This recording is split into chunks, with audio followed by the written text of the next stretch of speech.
আমাদের নিত্যদিনের সকাল থেকে রাত পর্যন্ত সংসারে কিন্তু প্রচুর কাজ থাকে। তো সেই কাজগুলোকে যদি আমরা সুন্দরভাবে সেরে ফেলতে পারি তাহলে কিন্তু সারাটা দিন খুব ভালো কাটে।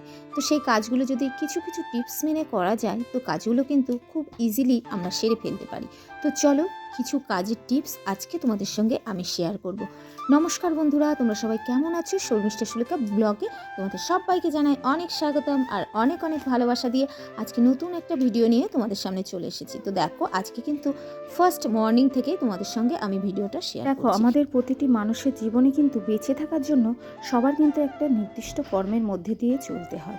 তো প্রতিটি মানুষের কিন্তু নিজ নিজ কাজভাবে গুছিয়ে করে ফেলতে পারলেই কিন্তু জীবন সুন্দর। কর্মই হলো মানুষের জীবনের আসল ধর্ম। তো সেই কর্মের মধ্যে দিয়ে কিন্তু আমরা জীবনের সুখ স্বাচ্ছন্দ্য সব কিছু খুঁজে পাই। আর যে কর্ম করতে চায় না তার জীবনে কিন্তু অলসতার মধ্যে দিয়েই কেটে যায়। তো অলস জীবন কিন্তু একদমই ভালো না। প্রতিটি মানুষের জীবনেই কিন্তু কিছু না কিছু কাজ থাকে। প্রতিটি মানুষের কাজের ধরন কিন্তু ভিন্ন ভিন্ন।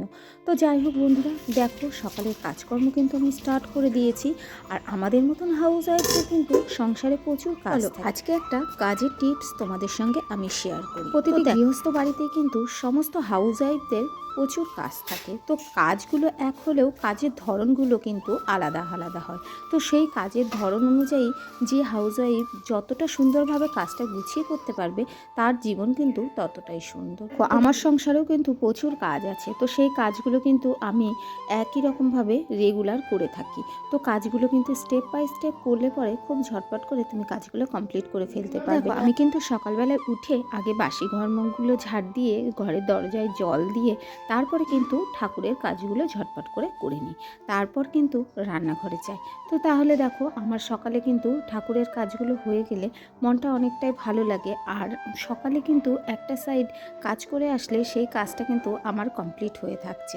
আর পুজোটা কিন্তু যে কেউ দিয়ে দিতে পারে। সকাল সকাল যদি পুজোটা হয়ে যায় দেখবে মনে একটা আলাদাই শান্তি আসে। তো যাই হোক, দেখো পুজোর কাজকর্ম সেরে বাসি কাজকর্ম সেরে আমি আবার চলে এসেছি রান্নাঘরে এসে আগে একটু চা করে নিয়ে সবাইকে দিয়ে তারপরে নিজেও একটু চা খেয়ে নিচ্ছি।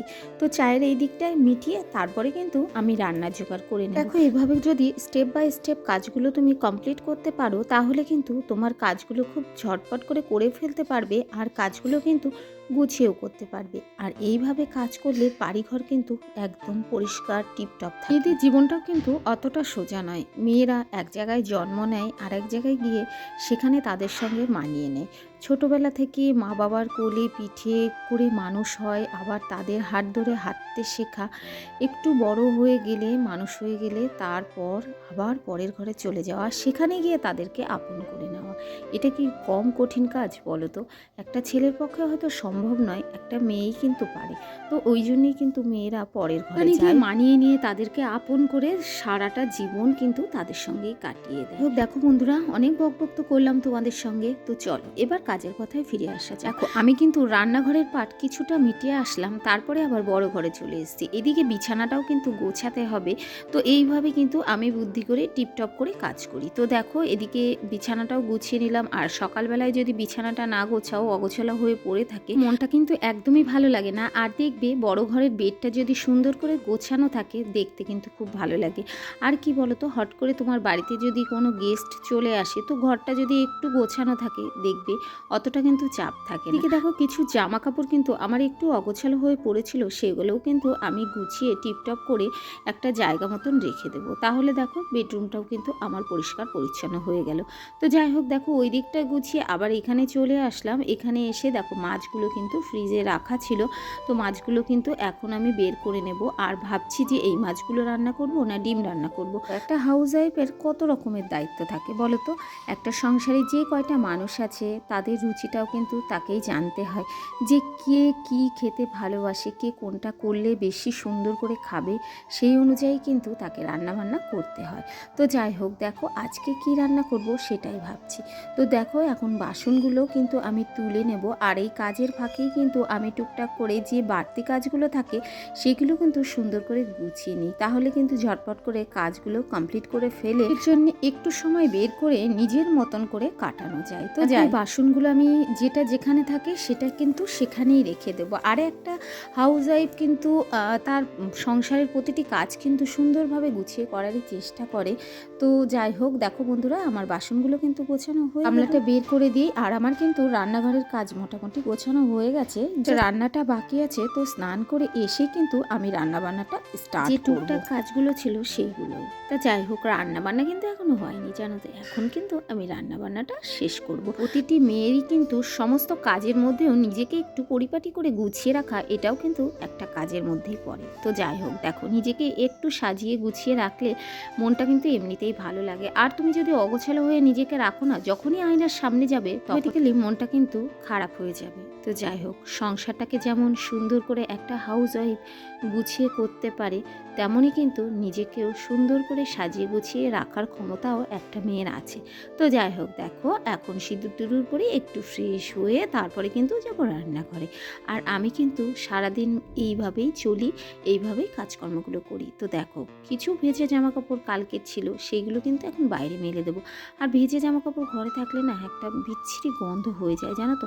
তো একটা হাউস ওয়াইফকে কিন্তু সমস্ত দিকেই কিন্তু খেয়াল রেখে চলতে হয়। একটা মেয়ে কিন্তু বড় ঘর, বড় সংসার এইগুলোই কিন্তু মন থেকে চায় জানো তো। তো বড় ঘর বড় সংসার হলে কাজের চাপটাও তো একটু বেশি থাকবে। তো সেইগুলো কিন্তু একটা মেয়ে করতে করতে করতে করতে রেগুলার কিন্তু একটা অভ্যাসে দাঁড়িয়ে যায় জানো তো।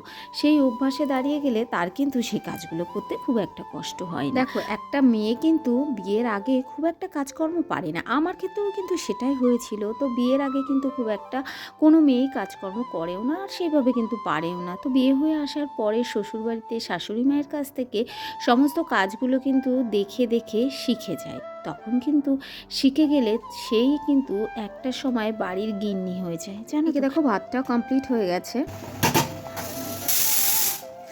আর কি কি রান্না করব চলো তোমাদের সঙ্গে আজকে শেয়ার করি। তো দেখো, মাছটাই কিন্তু আজকে রান্না হচ্ছে। মাছটাও লবণ হলুদ এসবগুলো মাখিয়ে নিয়েছি। আর এদিকে দেখো করব বেগুন ভাজা, আলু ভাজা আর ডাল। তো রান্নাটা ঝটপট করে চলো স্টার্ট করে দিই। তো দেখো, আগে মাছটাই ভেজে নেব।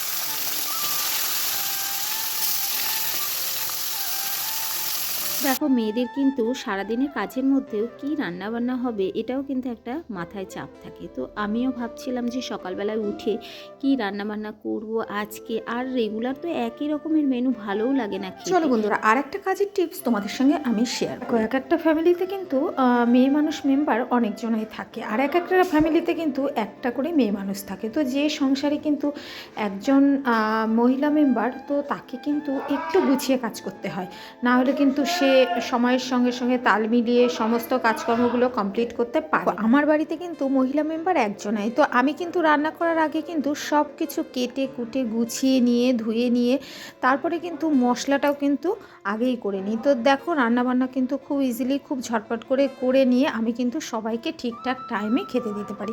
তো তোমরাও যে বাড়িতে একা মহিলা আছো, তো তারাও কিন্তু ঠিক এইভাবেই করবে, দেখবে তোমার কাজটা খুব সহজেই হয়ে যায় জানো তো। আর রান্নার আগে যদি সব কিছু গুছিয়ে নাও, তো রান্না করা কিন্তু কোনো ব্যাপারই না। রান্না করার থেকে কিন্তু রান্নার আগে যে কাজগুলো থাকে সেইগুলোই কিন্তু বেশি কঠিন আমার মনে হয়। কারণ মশলা করা, কুটনো কাটা, সেগুলোকে ধুয়ে পরিষ্কার করে রাখা, কাজগুলো যদি আগেই হয়ে থাকে তাহলে রান্না করতে কিন্তু খুব বেশি সময় লাগে না। তো যাই হোক, দেখো আমার কিন্তু রান্না করতে বেশ ভালোই লাগে। তো দেখো, আমি কিন্তু সব কেটে কুটে গুছিয়ে নিয়েছি, আর এখন কিন্তু মাছের ঝোলটা করে নেবো। তো দেখো, পেঁয়াজ কেটে নিয়েছি, আর এদিকে মাছের ঝোলটা কিন্তু হয়েও গেল। মাছগুলো দিয়ে দেবো, ঝটপট করে রান্না করে ঝটপট করে সবাইকে খেতে দিয়ে দেবো। তো এইভাবে যদি তোমরা যে বাড়িতে একা মেম্বার আছো, মহিলা মেম্বার আছো, সেই বাড়িতে তারা যদি এইভাবে ঝটপট করে গুছিয়ে নিয়ে রান্না বান্না বলো, কাজকর্ম বলো, সব কিছু করতে পারো। তো খুব ইজিলি কিন্তু তুমি টাইম মতন কাজগুলো কমপ্লিট করতে পারবে। তো দেখো বন্ধুরা, আজকে রান্না করেছি ডাল, বেগুন ভাজা, আলু ভাজা আর করেছি মাছের ঝোল, জাস্ট এইটুকুই আজকে। তো বন্ধুরা দেখো, ভিডিওটা যদি ভালো লেগে থাকে আমার পাশে থেকো, আর চ্যানেলটাকে যারা নতুন আছো সাবস্ক্রাইব করতে প্লিজ প্লিজ প্লিজ ভুলো না কিন্তু। দেখো, তোমরা যদি পাশে না থাকো তাহলে আমাদের মতন ইউটিউব মেম্বাররা কী করে এগিয়ে যাবে বলো। তো চলো বন্ধুরা, ভিডিওটা আর বেশি বড় করব না, কালকে একটা নতুন ভিডিও নিয়ে তোমাদের সামনে হাজির হব। তো যে যেখানে থাকবে খুব ভালো থাকবে, টাটা বাই বাই।